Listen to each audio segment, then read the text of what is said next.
This is the Brick and Banter Podcast. I'm Ethan Burke, real estate agent, Irongate Realtors. Today I have... I'm Newt Bartel, owner of Ultimate Home Inspections for all your home inspection needs, commercial, residential.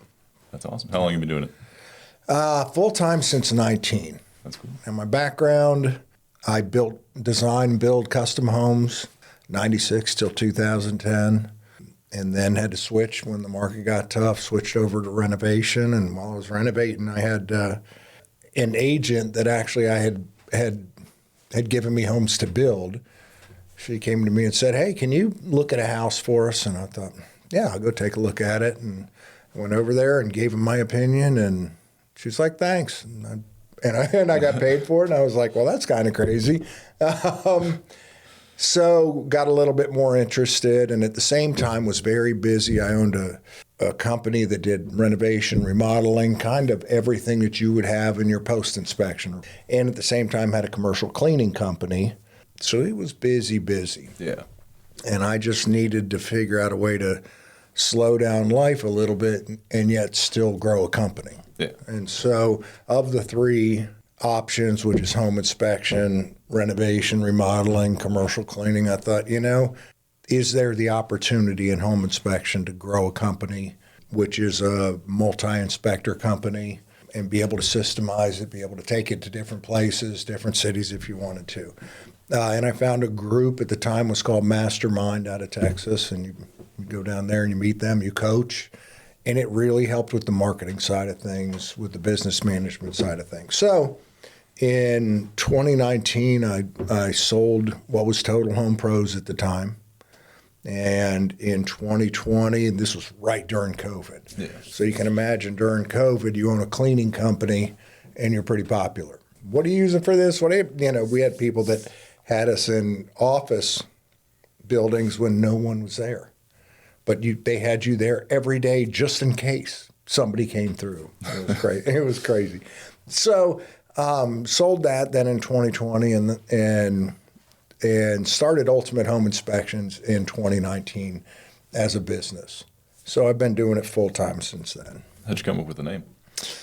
I think something we wanted to stand out. I think when it comes to logos, I want it really easy to read on the trucks. Yeah.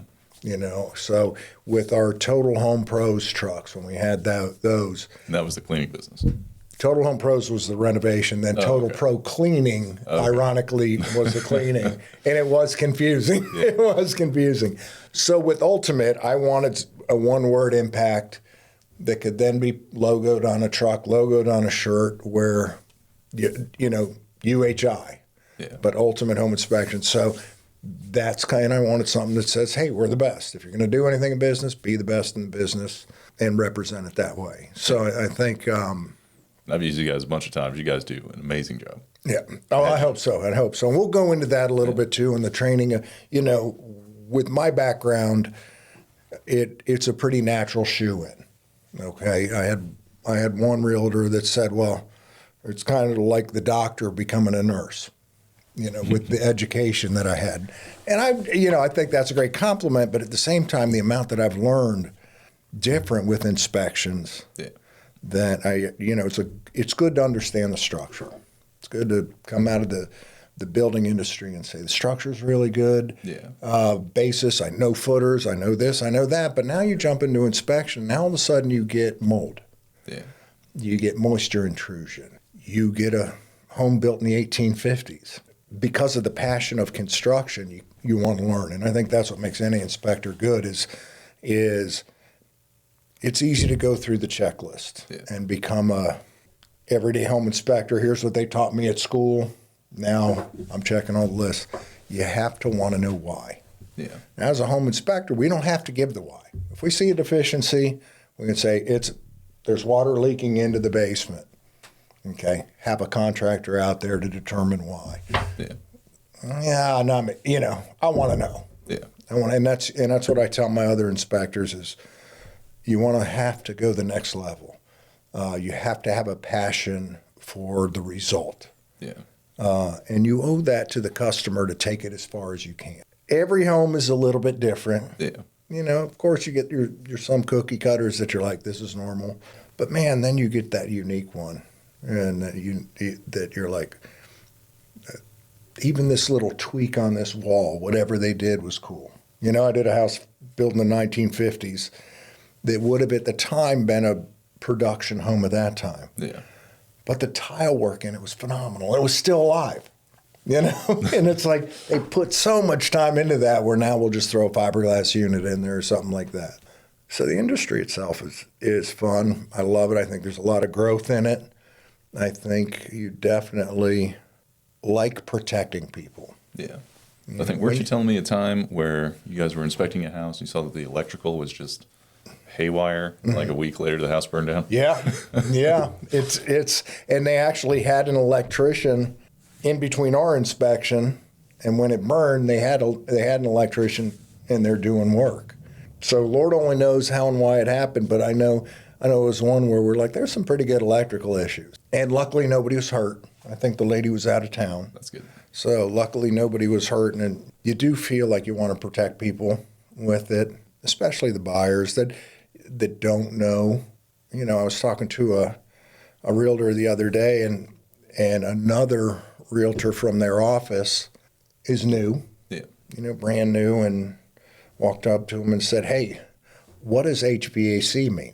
Is a fair question, but it also tells you agents learn law, learn contract, Yeah. but they don't learn a lot about the house. Yeah. What's the difference between septic and city sewer? What's the difference between well and city water? Those kind of things. It leaves a lot of opportunity for us to then train Yeah. and teach people. So we really enjoy doing our CE courses, going into offices. I noticed that you dropped off a big list, like all the ones you have now. Yeah. Ironically, now we're just, I think that's what we dropped off, How a House is Like a Human. Yeah. We're real excited about that. We're trying to get CE credit for that right now through the state. And that's basically where we build a whole house in a class. From choosing a piece of land to choosing an architect or draftsman to planning a house to setting the house on the land to permitting, foundation, framing, HVAC. Takes you all the way through it. And it's kind of a fun adventure. And by the time the class is done, you've built a house. That's cool. And I think it's very simplistic in its approach. I believe it's simplistic because it is as simple as home construction can be as you go through, because we're not going into 30 different directions. Yeah. For people that we've talked to, they're like, this is one of the most knowledgeable classes I've ever seen. And it's simply showing you how what you're selling is built. Yeah. How long is the class? I think we are going to get 2 or 3 hours. Okay. About to say, that doesn't seem like one you could really condense into like an hour-long class. It needs to be a bit more. Yeah, and I think we're excited. I think a lot of good conversation will come up. We could do a class on, we could do an hour class on crawl spaces. Yeah. And so now we go through the 3 different types of foundations that we see around here: the crawl space, slab, basement. So you are kind of condensing it, even into 3 hours. You're condensing it, but there can always be offshoot classes of let's really talk about the framing. Yeah. Where's the point load? How are you holding this structure up in framing? Same with foundation and all those kind of things. So we have a series of classes that we can already teach, but we've really enjoyed building this class. This is the most recent one? Yeah. This is the first one we've built. All the rest of them came from a company called Preferred Systems, and they're a school company, basically. And they're linked to the state. So that's how, if you come to one of my classes, we take your license, we say, okay, you've got a 2-hour, we send it into the state. They then give you the credit. Preferred Systems is that link in there for us. So what we're doing is taking this course, How a House is Like a Human. The reason we call it that is as we go through the course, we make similarities to a human body. We always say, look, I'm your home inspector, I'm the family doctor. If you have an electrical problem, you need an electrician or you need a neurologist. Yeah. If I'm the family doctor, you need a neurologist. If you're having a problem with your lungs, your HVAC guy. Those, clever. and it makes a good connection, I think, in people's heads. And it really does when we tell them, because a lot of times in a home inspection, you'll say, okay, we need you to get an electrician out here, an HVAC contractor, and a roofer. And the first sensation that people have is, well, why'd I have you out here? The answer to that is back to, are we good trained home inspectors? So we are not trying to do it in a CYA mode to say, hey, I better have somebody look at this roof. We better be pretty damn sure that there's an issue with the roof that needs a quoted number. Yeah. So our goal, when we tell agents to have another professional out there, we have a good reason. We have a reason because you're going to need a quote on that electric. You know, we know that you've got 6 GFCIs that need to go in here. You've got a loose outlet over here. You've got a bad junction in the fan, the bathroom fan that wasn't connected right. Your garbage disposal's not wired right. Let's get an electrician in here to look at all this. And whenever, from a realtor standpoint, if you ever get a professional over to a property, like an electrician or a plumber, have them look at everything. Get a whole nother set of eyes on it, because we have said we're handing it over to the neurologist now. Have them check all the nerves. Yeah. You know, not just the very. A lot of times we will, you know, we've put mold in a crawl space. We'll take a picture of mold. Yeah. Well, they'll send somebody over there, figure out what spot in the crawl space it was, and spray mold stuff right there. Check the rest. You're there. You need to take care of the mold situation. So back to where, you know, if we see something, an educated home inspector doesn't spend people's time going out to cover their ass, basically. Yeah. You know, we have a reason to send you out there. Now, when you're coming up with the CE, do you guys do that just to, like, increase education, or do you guys get some kind of monetary incentive as well? Or is it just purely for us, we do it as free CE, and we usually bring a lunch. Our whole goal is to, one, it's fun. Yeah. You know, it's something different than inspecting a home. Again, we're passionate about it. I love the teaching aspect of it. We absolutely are there to teach agents. And when you get 2 hours in front of an agent, they gain confidence in you. Yeah. It gives us a chance to talk about our team. So even if it's preferred systems, you have an X amount of time where you can talk about your business before you start the class. So it's kind of our time to say, why Ultimate Home Inspections? Why would you choose us over someone else? Yeah. You never go into business if you don't think you can be the best at what you're doing. You're wasting your time. You know, you may be most cost effective. You may choose that kind of thing. For us, we want to be the best inspectors there are, period. So to give you an example, how many of my inspectors have you met? You met Ryan the other day. Met him. I met Roxanne, and then another guy whose name I can't remember. Chris. Probably, yeah. Chris, yeah. Okay. They're all phenomenal. Yeah. So the state requires, so Ryan just came to us. Yeah. Okay, and he's like, okay. And Ryan was smart because he realized the education that he got to get his license, kind of like the realtor we talked about. Now you have your real estate license, but you don't know what HVAC is. Yeah. Okay. Kind of the same scenario plays out with home inspectors, where you go through all the schooling, you do 10 side-by-side inspections with a licensed inspector. Yeah. Pass your background test. I do love the state's making you do a background test and all that. Then you're ready to inspect. And that's a dangerous game. Yeah. You know, you're on, and the industry kind of sells it as, hey, you can have your own business. You go, you take this training and now start your own business. And I just remember thinking it'd be great. And if you tell me how in those 2 months you got my 30 years of experience, handled that quickly, hats off to you. Yeah. So for us, if you're going to work for Ultimate Home Inspections, you're doing at least 100 side-by-side inspections with me. That's awesome. So that's roughly 300 education hours, because it's every inspection's about 3 hours. That's great. That's hands-on experience too. Some of that stuff you can't teach in a classroom. No, you must be with them. It's worked out really well now, because now we're 4 inspectors. So it's myself, Roxanne, Chris, and now Ryan. And we're always just for anybody that's listening, we're always entertaining new inspectors. It's people that want this field, that want to do it with the same values that we do it and everything else. They have to do that 100 next to me. It's nice that Ryan came along in the January, February time frame, because if we're a little bit slower, we'll have Chris or Roxanne actually doing a home inspection for the customer. Then it allows Ryan and I to go over there and really just concentrate on training. Yeah. So there's not that need to say, oh, buyers are coming here in 2 hours. You need to pay attention to your timeline here. Yeah. Okay, and your pace. We can say, no, I know Roxanne is taking care of it. She's going to do the inspection. Anything, of course, we're constantly communicating, but that way it really allows me to concentrate hard with Ryan to say, here's what we want. Teaching just the deficiencies is one thing, but teaching the software, when you see a deficiency, am I labeling it the same way as the rest of my inspectors?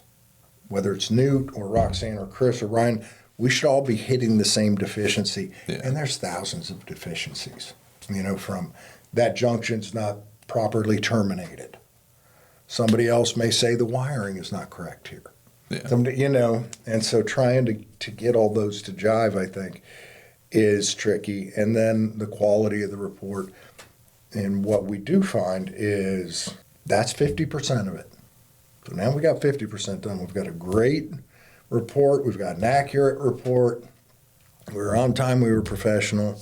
But the number one thing the realtors then say is, how are you not scaring my buyer? Yeah. We've got 62 things we need to talk about. Part of the biggest training of those 100 homes is the presentation to the buyer. You're in sales, we're in sales. Every time you do something, you're in somewhat of a sales or negotiation position. Yeah. You have to be able to read that first-time buyer that's scared to death. And when you say, do you need a GFCI here? And they just stare at you. Yeah. And you have to be able to pick up and say, you have any idea what I'm talking about? And they'll shake their heads. And pure fear. Nope. So okay, let's take it back here a little bit. Let's take a breath. The most important thing is that those buyers are comfortable and have confidence in you, but are comfortable with the information that you've given them. And then lastly, are they free to call you, to contact you? Because now all of a sudden they get the report. Well, then mom and dad are there to look at it, and aunt and uncle and everybody else. What they mean here? What they mean here? Can they reach out? And all the time, I love, you always hear in the real estate world, and then mom and dad came, and the sisters and brothers came, and everybody was at the place, and dad's always a construction guy, and somebody in the family is. And I enjoy it. I can see how a lot of inspectors get rattled by it, but I think myself and my inspectors, we feel like we're good enough at it. Now, do we want to be interrupted? No. Just like anything, it's always best for us to have a couple hours where we can just dive into the house. But then we'll welcome you and say, okay, let's talk about it as much as you or whoever wants to. Yeah, that's always my preferred way to do it. It's like, let you guys do what you're going to do. You can focus on everything, and then we'll show up at the end, point out the things that are important, explain why they're messed up or just how difficult they might be to fix. Right. If you're getting a listing and you're putting it in the computer and your seller's right there next to you, well, is that the right size or is this the right size? Yeah. And we could prove a case when we're not disturbed. It's a more accurate inspection. I believe that for sure. And yet you have buyers that say, no, I don't care. I want to be there. And you got to be able to adapt to that. I've actually gotten some to come into crawl spaces. Generally, if you want some quiet time and there's a crawl space, you can be like, we're going into crawl space now. And they'll be like, hey, I'll stay out there. And hide in there. So, yeah, it's a fun industry. And I think there's a lot of growth that's going to happen to it. I think it's for the realtors, and you can correct me if I'm wrong, it's part of the dreaded.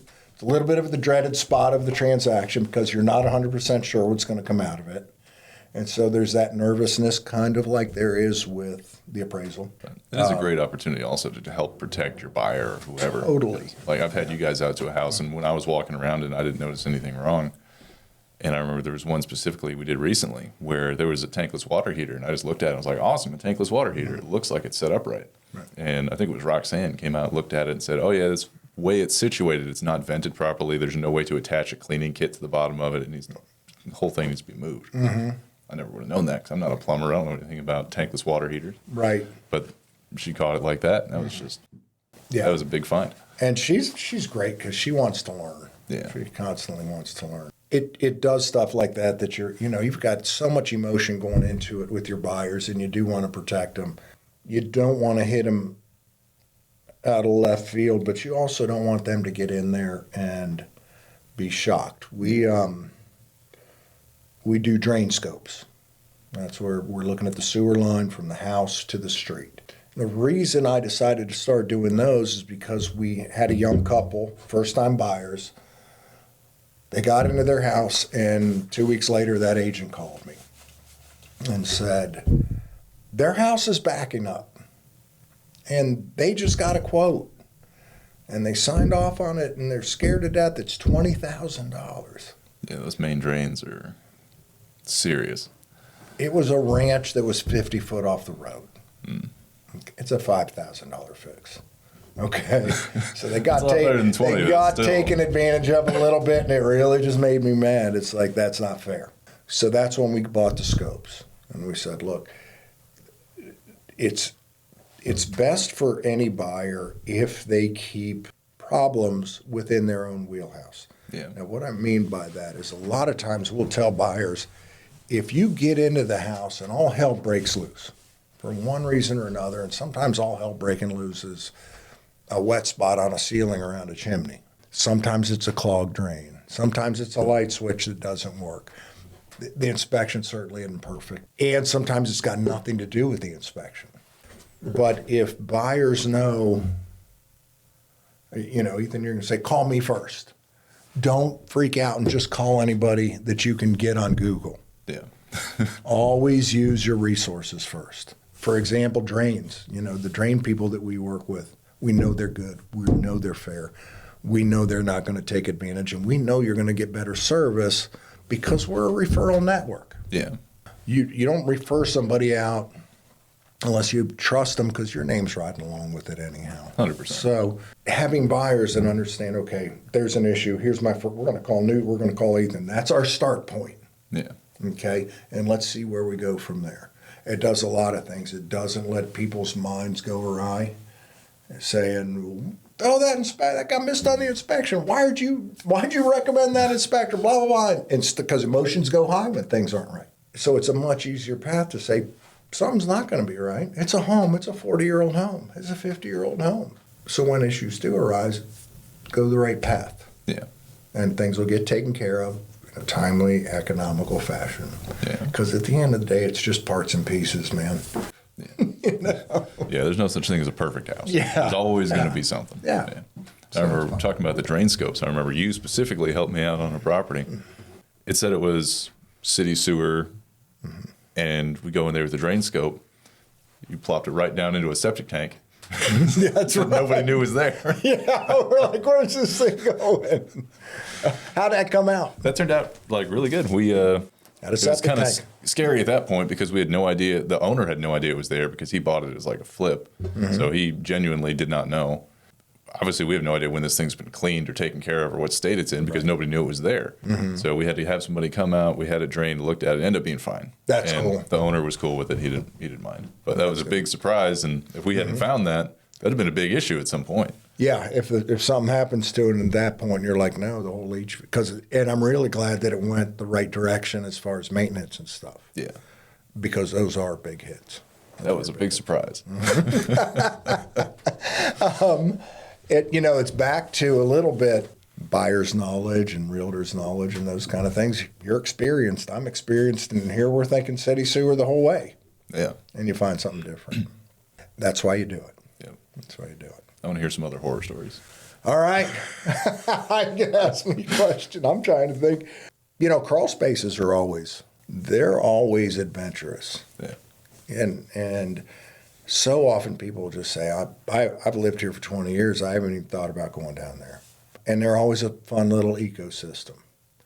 But you've got to realize that's the whole structure of your house. Yeah. You got to pay attention to it. And when you go down there, is there moisture? Sometimes. Is there mold? Sometimes. And it's just the time in that house's life to deal with that. Yeah. Like when it needed a roof, you put a roof on it. When it needed a furnace, you put a furnace on it. When it needed a hot water heater, an electric panel, but you still never thought about that crawl space that's been down there since 1958. Yeah. So when you wonder why your floors dip and all those kind of things, it's not because the structure wasn't built strong enough. It's because that moisture in that crawl space has evaporated into all your floor joists. And if you've ever worked with wood, the best way to get wood to bend is to get it wet. So now you have this floor system with a really high moisture content in it, and it relaxes. Then it grows mold. And so the mold, it's kind of funny because people are so stressed about the mold. Yeah, I've noticed that. Mm-hmm. We kind of look at it differently and say, let's make sure the structure is in good shape because the mold is eating the structure. That's why it's there. But you use the word mold, and everybody's heard horror stories, and yeah, we live with it every day. Yeah. It's in your house, it's in the air, it's in my house. Is it a situation where conditions are conducive for that mold to prosper, to become more, those kind of things? And that's really what you're trying to do, is control an environment. When the environment's out of kilter, mold grows. Yeah. When it's in kilter and humidity's being checked and temperature's being checked and moisture content's being checked, then it's a hell of a lot easier to say we shouldn't have a mold problem here.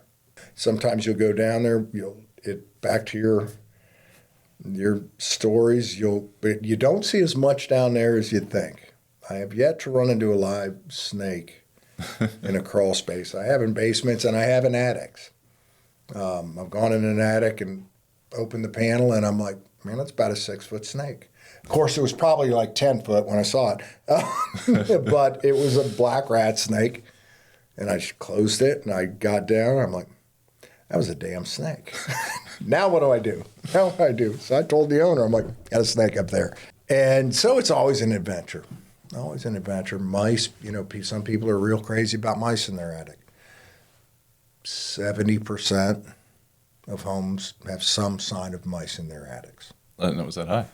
Yeah, and that's swinging a bat attic. Could be 65, could be 55, but it's not uncommon at all to see mouse trails and mouse holes in attics. So from there, it kind of becomes the buyer or the seller's comfort level to some degree. Some people will be like, whatever, there's mice in all attics, and not think, let's put some poison up there and call it. Other people will be like, no, I need a specialist here. My correct answer to you would be, no, we need a professional in here to evaluate the environmental concerns surrounding this. Okay. And then the other 80% of the people are like, I live on Earth. We have some mice in our attics. Let's throw some poison up there. Raccoons, however, whole different thing. Bats, whole different thing, because their feces are not good. Yeah. Okay. We've all lived around mouse poop our whole lives or whatever. Those guys get a little bit rougher, and they're off-gassing, and some of the chemicals that come from it are definitely more health issues than a few mice would be.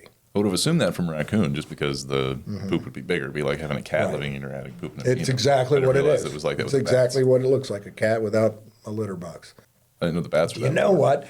I went into an attic 2 days ago, and I look, and a raccoon's walking. It's the first time I've seen a live raccoon. And he looked at me, and I looked at him, and I'm like, hey. He's like, well, I got to figure out a way to get out of here. I did that once in an old house where you're up in the old Dayton Raptor built, where you're standing in the middle of the attic, and it's huge in there, and a squirrel walked by, and I looked at him, and he gave me the best expression. I'm like, man, what are you doing up here? He kind of looked at me. He's like, what the hell are you doing up here? I live here, man. So the squirrel was funny. His expression was great. The raccoon was ready to get out of there, but far enough away. I'm glad that it wasn't right near the attic access. He was on the other side of the garage, so that was cool. Right now, Roxanne is at an inspection where there is a turkey rendering plant. It's got a pretty unique odor that you're one of those odors that you would have to get used to for sure. You drive in, you don't think twice about it until you get out of your car, and you're like, whoa, okay. How much does this affect value? You get a lot of house, a lot of land for the dollar.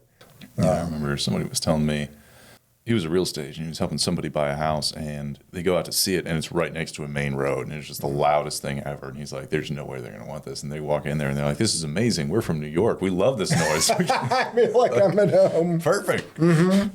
Yeah, and you don't know. That's why you and if you can't fix it, feature it. Just remember, when you're done with it, when you close on this house, it is now yours. Yeah. And so are the things that you saw in this inspection that you opted not to have fixed, which is okay. The buyers know, but this is your burden from this point forward. And as long as you're comfortable, a crack in a foundation, maybe something like that. Yeah. You know, as long as you're comfortable with it, then okay, you may have to adjust. Roofs are tough. You know, at what point does a buyer say, "I'm comfortable with that roof"? And it's fun to watch the buyers' emotions ride through all that kind of thing. Others will hit a certain thing, mold. Oh, we saw mold in there. I'm done. I'm out. And you're like, all houses have mold. Let's just deal with it a little bit. But everybody has their on-off switch. Yeah, mold is one of those weird hot button issues where people can lose their minds over. Most of the time, it's pretty easy to fix or get rid of. And like you said, it's there anyway. Right. Definitely controllable. Yeah. Definitely controllable.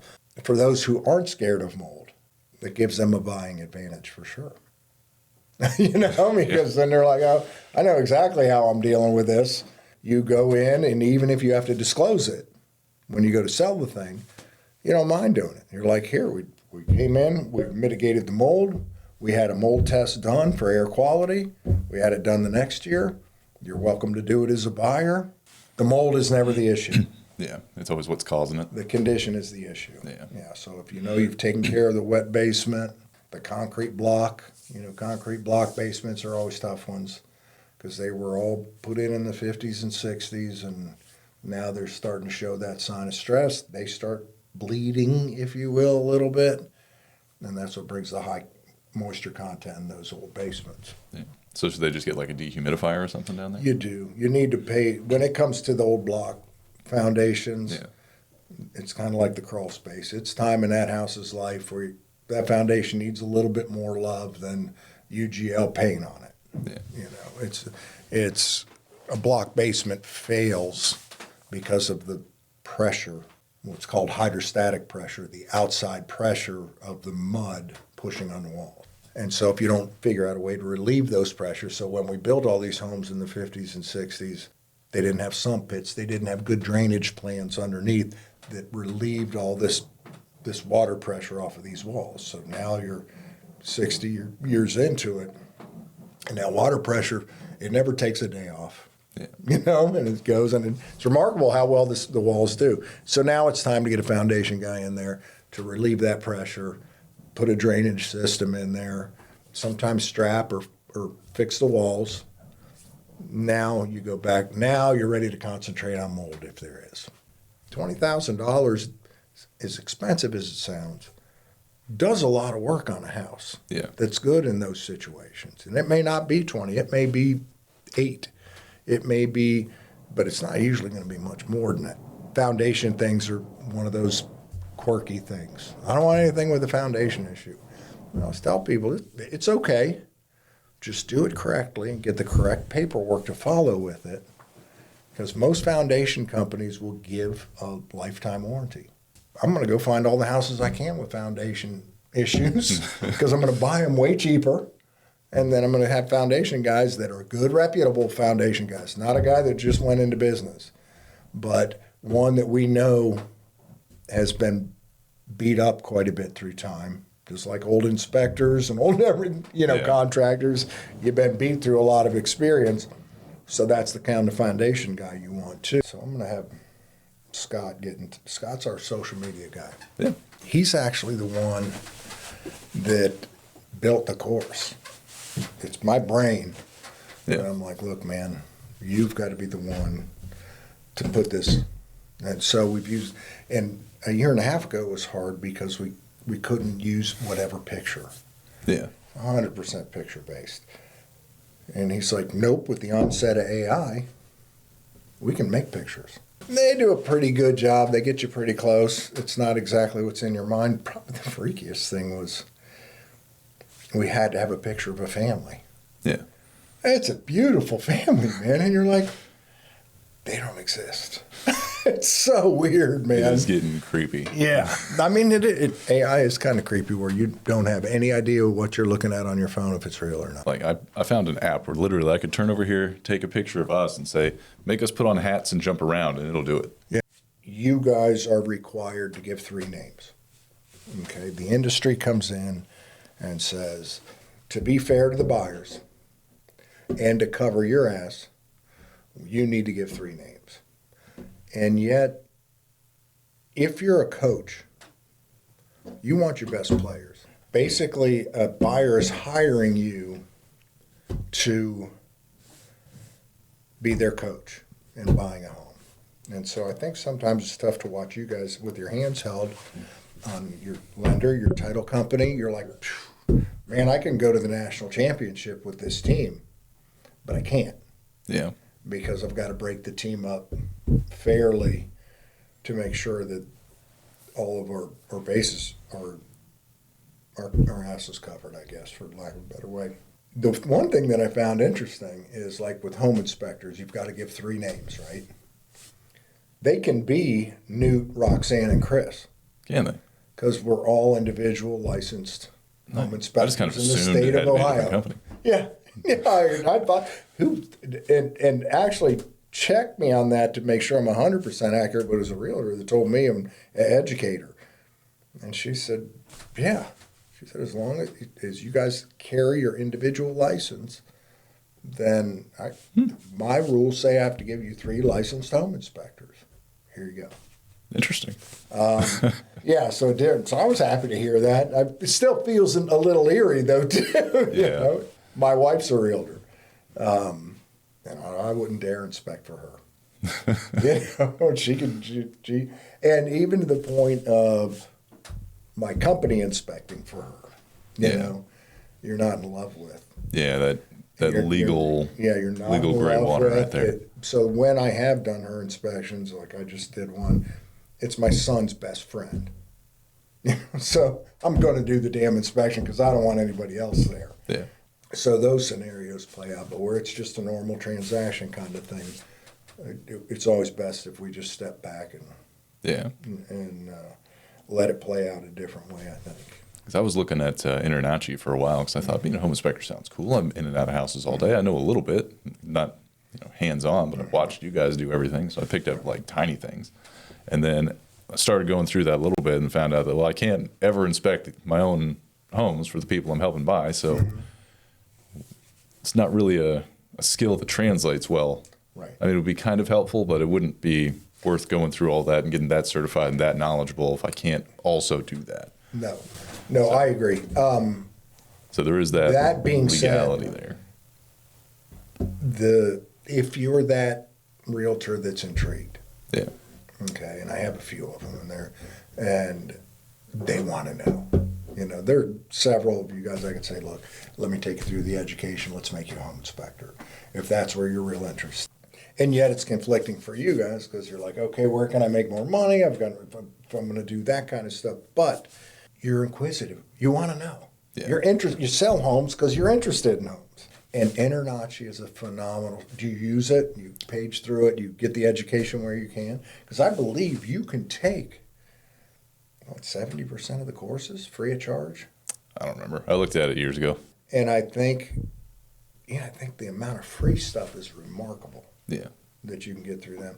So we went out, my wife and I went out to Denver and went through the House of Horrors out there. How was that? That's where they are. Yeah. And it's cool.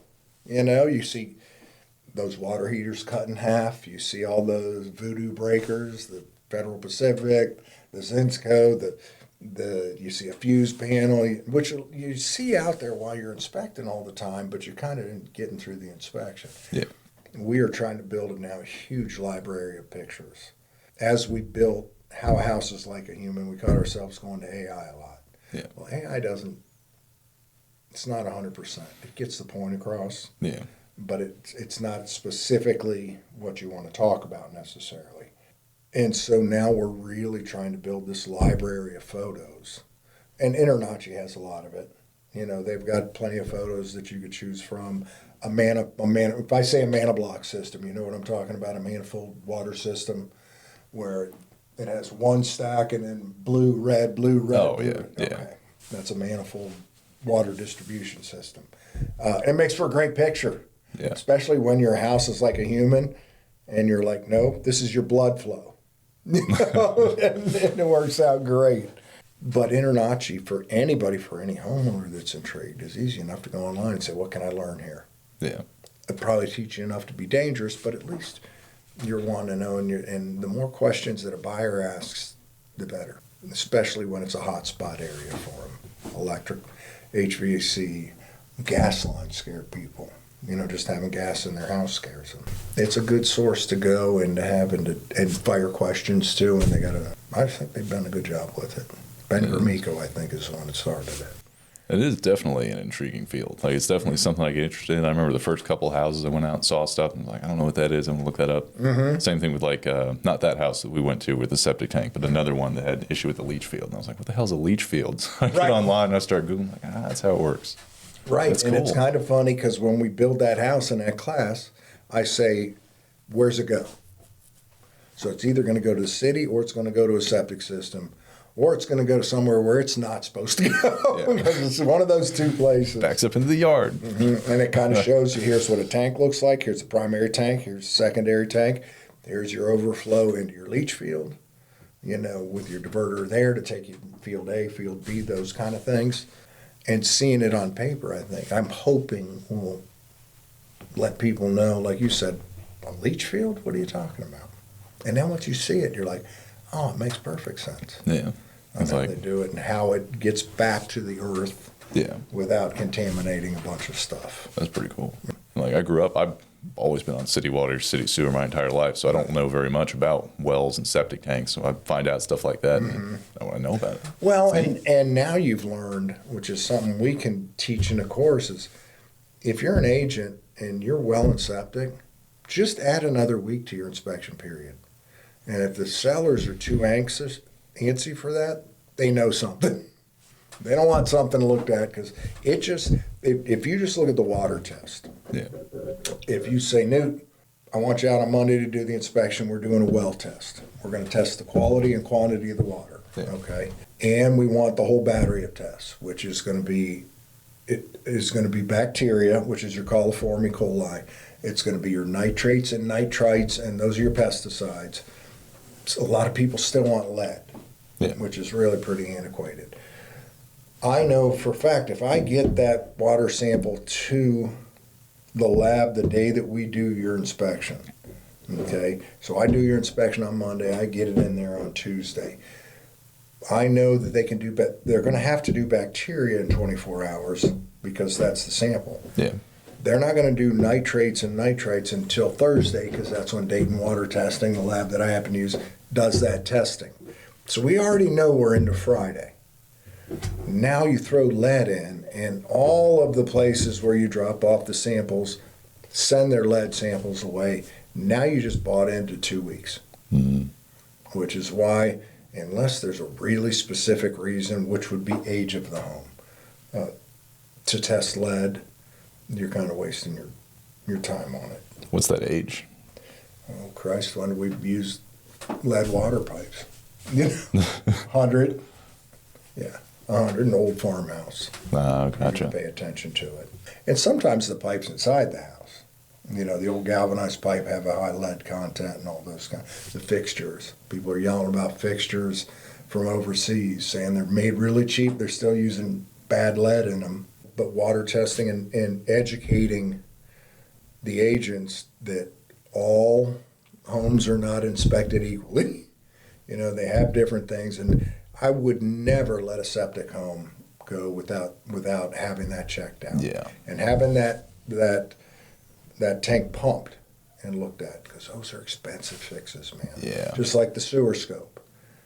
You always do the sewer scope. We do them on brand new homes because it's the first time that home, people are about to move into it for the first time. Nobody has seen that pipe since it got connected. Yeah. And the last thing they did was they poured a bunch of dirt and gravel on top of it and then leveled the ground out with bulldozers. Did one of those rocks pierce that? So it's always good with a new home to at least have it looked at once. Yeah. And with PVC, good. As long as you notice your slope, you're not bellying anywhere, you're not going underwater, you should be good to go for a long time. But it's always good to get one look at it. Yeah. That's not a super hard thing to do either. Is it? You just get the scope. No, See it's it through. easy. Hardest thing is finding it on a ranch, on a home. Where's the clean out? Yeah. Okay, so it's real common now for us to say, and if you have a cellar, for example, the inspector's going to be doing a drain scope. Yeah. Do you know where the clean out is? And a lot of them, they're going to look at you with stars in their eyes and be like, I don't know. My next question is going to be, do you know where your attic access is? They'll be like, yeah, it's right here in the closet. You should know your sewer clean out that well. And if you don't, it's the seller's responsibility to give the inspector access to it. Now, it's still new in the game. The sewer scope inspection is not as common as a termite inspection, Yeah. Or a whole house inspection, but it's starting to get there. For us, what we've done, and have you done a bundle before? I don't think so. Okay, that's where we do whole house radon, termite, and a drain scope. Okay. Okay, and by adding all those together, it saves about $130 from doing them individually. So for us, we like it because it's the most comprehensive. So on a 1,500 square foot house, it's going to be $799, but it's a lot of inspecting. Yeah. Because you'd have what's normal, $450 for the house, $75 for the termite, $185 for the radon, $235 for the drain scope. Now all of a sudden you get it for a lot better price. And that's the most thorough, especially if that home is built pre-1990. Yeah. Because that's where we still see clay tiles out in the drains. Do you guys do the termite inspections yourself, or do you usually outsource those? No, we don't. Oh, cool. I know that's how most inspectors do. They'll outsource the termite and then they'll do everything else. Yeah, no. You guys We just do force all the inspectors they make a living out of doing inspection. We haven't gotten, it's kind of funny because with radon and termite, those are two industries that if I find termites and I'm a termite treatment guy, I can treat your house. If radon is high and I'm a radon mitigation company and I tested it for real estate, I can give you a quote. So a lot of realtors will be like, man, we're not going to have you test, Newt. I'm going to have a company test that installs systems. But if I find a bunch of stuff wrong on your house, I can't have a construction company alongside of it that goes out and fixes everything because it's a conflict of interest. Yeah. So why termite isn't and why radon isn't is beyond me, but it probably does make the world a little bit more convenient for Yeah. buyers, for sure.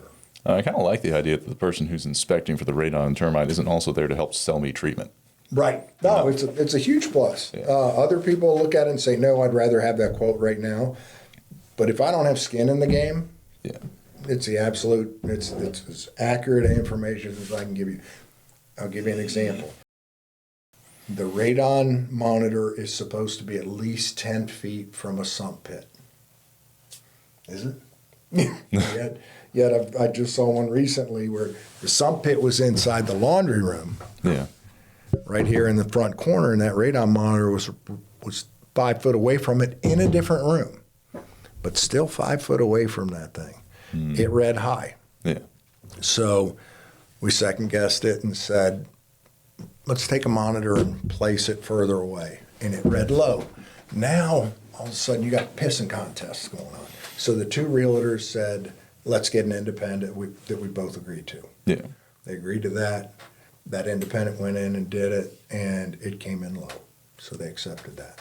And that's a fair way to do it. And the deal went through, and it all worked out and all those kind of things. But So for us, we will also continue to add chimneys. One of those. Yeah. You know, we've got all the equipment. That's part of our sewer scope equipment. It's just we haven't gotten that level 2 certification yet. So the more that we can add to each home inspector, let's use Roxanne, for example. If she now chooses to get educated in chimneys, and Newt is not, when somebody calls in and asks for a chimney, she's going to get that inspection. It benefits the inspectors to become more and more educated because it's more opportunity for them to be a one-stop shop, you know, to say, okay, Rox, on this one you're doing a whole house bundle. You're also, by the way, taking water samples to the lab. You're doing a well, and they want the chimney looked at. Boom. Well, they get paid on the inspections. So that's a great inspection. It's a lot of work. Yeah. It's a lot of work, and you may be there for 6 or 7 hours, but you're going to get paid well. And Roxanne, for example, is very ambitious. She works her ass off, man. Yeah, she did a great job. Yeah, deserves anything she makes, and is loyal and honest and not wavering on her opinions, which is perfect. Yeah. You know, as I'm teaching Ryan, I'll say, you go inspect the house. I'm going to walk around and take pictures of, make sure you caught things. Yeah. That's just one of the means of training him. Roxanne and I'll do one together. She said, you go ahead and inspect, dude. I'm going to walk around and take pictures of shit that I think you missed. So she does do a good job. That's awesome. What's the area you guys cover? It's kind of funny. Today, Roxanne is up by Van Wert. Where's that? Lake St. Mary's. Okay. That area. Gotcha. Off of Highway 33 up there. I am going down to Batavia. You know where that is? I don't. South 275. You know where River Bend is? Yeah. Okay. So now you're close to Anderson. Batavia is Highway 32 there, I think. I think it's 32. And it runs, and then you go east. Okay. So while she's way up here, I'm down here. Goofy thing, it's the same realtor. Huh. Yeah, it's a new realtor and she's out of Springfield. So I'm like, that's a lot of ground, man. That's a lot of ground. So we'll go down to the river. We'll go over to the Indiana border. We'll obviously go up to Lake St. Mary's. We will do Columbus. We basically say, if you go there, if you're our realtor and we're your inspector, if you go there, we'll go there. I have been to Chillicothe. We have one realtor that she does a lot. And she does a lot with a business that does sober living houses. Okay. So she'll buy them in a lot of different cities. That's pretty cool. And the grand total of inspectors you have is like 4? Right now, yep. So it's myself, full-time myself, Roxanne and Chris. And Ryan is in training. He's about 40 inspections into his 100. Right. So we're just hitting this stride pretty good. Last year we did over 1,200 inspections. Nice. As a group. And so this year we're hoping to be into that 1,600 realm. Newt's getting a little bit older, so Newt's ready to do this. I love this. You know, I love teaching the courses. They're the nurse practitioners, then the doctor will stop by, the family doctor, kind of look at stuff, okay stuff, to a point where at some point it'll phase me out and I'll be the educator and those kind of things. So that's our goals moving forward. Because people always say, what are you going to do when you retire, Newt? I'm like, well, I'd probably go be a home inspector. So, hey, if that's what you love doing. I do love it. There is not a better day. When you own your own company, you go through different emotions at different times of the day. At 5 o'clock, you kind of have a gear change because you know, all right, my phone's going to start slowing down a little bit here. Weekends, especially Friday at 5 o'clock, okay, I'm going into a weekend here, and I'll take a few phone calls. I take over on phones, yeah. So I do all the scheduling over the weekends. But there is a mental change that takes place. But there is nothing better than for me when somebody's like, we just bought 15 acres. It's a 1890s farmhouse. There's an old barn out there. There's 2 other outbuildings, and that's how I get to spend a Saturday, and nobody's bothering me. I don't want a lot of people, I want to go experience. I'm like, do you guys come 4 hours later? I want to just go enjoy this personality of this house on this land, and imagine what the hell it was like when they were putting the beams up on that old post and beam barn, and what it took, and the horses pulling it, and the same with the house, and how they got the roofing up there, and how they maneuvered all the materials with such antiquated tools. And so that's a beautiful day for me when I know, and I'm not in a rush.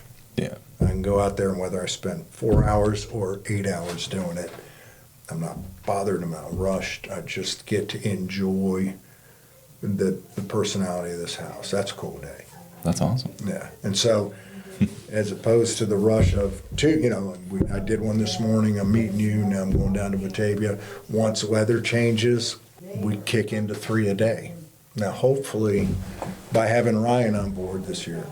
Last year, there was a stint where Roxanne and I did 122 inspections in a month. Dang. The month before, we had done 130, but there was another inspector, and then he left. So when he left, everything fell on Roxanne and I. God, she was a trooper, man. She just said, time to do what we needed to do, boss, and poof. But then you're 3 a day, so there were weeks where I'd do 15. And that, I also need to be a husband and now a grandpa and everything else too.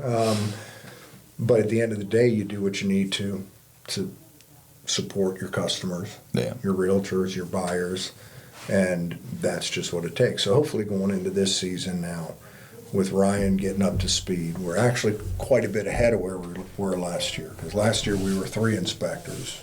Yeah. So this year we're 3 plus one that's pretty far trained in. So we'll start transitioning. So transitioning them into getting people used to their own individual. You can request Newt, you can request Roxanne, you can request Chris or Ryan for that matter. And so kind of changing that dynamic a little bit moving forward of, I've trained the hell out of these guys. Yeah. They're really good inspectors. It doesn't have to be me. Yeah. Let's go ahead and as people get to know Roxanne especially, they're like, she's fabulous.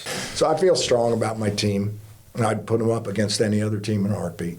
They're trained, they're good, they're ethical, they want to do what's right. That's awesome. At the end, that's what they want to do. That's awesome. So, anything else you want to touch on? No, I think, man, I appreciate the hell out of this. This has been fun. Right. It's been really fun. Anyone wants to reach out to you? How do they find you? Oh, yeah. They're best to find us, Ultimate Home Inspections. You can reach us at 937-331-8048. Callista will answer the phone, or I'll answer the phone depending on the hours. Feel free to ask questions. I would tell anybody that is getting the 3 names of the 3 inspectors. If they have any questions, call them all. But don't just ask price. Yeah. So often people will be like, oh, what's your price? And you're like, $450. Oh, well, so-and-so will do it for $375. Did you ask any other questions? Yeah. Like, how long have you been doing this? What's your experience? How are you covered? How are you know? Yeah. You can go out there and get discount eye surgery too. Yeah. Don't do that. Yeah, exactly. It's the biggest investment of your life. It shouldn't be made over a $50 decision. It should be made by, so if I were to tell buyers anything, do your due diligence to make sure you have a good realtor that has good resources, and that's your job as the buyer. To like the house, to understand the house. Your other critical thing is making smart choices in your realtors, your inspectors, your lenders, your title companies, all those things that will make your whole experience better. Absolutely. I recommend you guys to everybody. Ultimate Home Inspections. They do a great job. Thank you. And Appreciate you coming out. Thank you.